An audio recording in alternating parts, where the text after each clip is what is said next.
अखिल भारतीय विद्यार्थी परिषदेचं 59वं अधिवेशन पहिल्यांदाच आमच्या सिंधुदुर्गामध्ये होत आहे आणि कोकण प्रांत म्हणून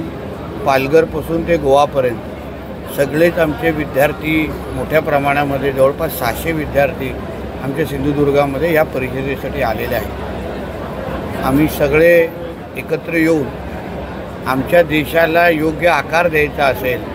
आमच्या देशाला योग्य दिशा द्यायची असेल, हिंदू राष्ट्र म्हणून अगर आमचा देश पुढे यायचा असेल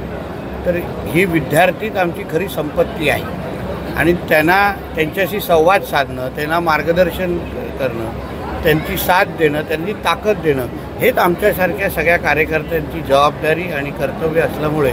आज आम्ही त्यांच्याबरोबर आलो, संवाद साधला, त्यांच्या सहवासात होतो। आम्हाला विश्वास आहे की ह्या विद्यार्थी परिषदेच्या ह्या कार्यक्रमाच्या नंतर निश्चित पद्धतीने आमच्या पूर्ण कोकण प्रांताला या परिषदेचा मोठ्या प्रमाणामध्ये फायदा होईल आणि उपयोग होईल।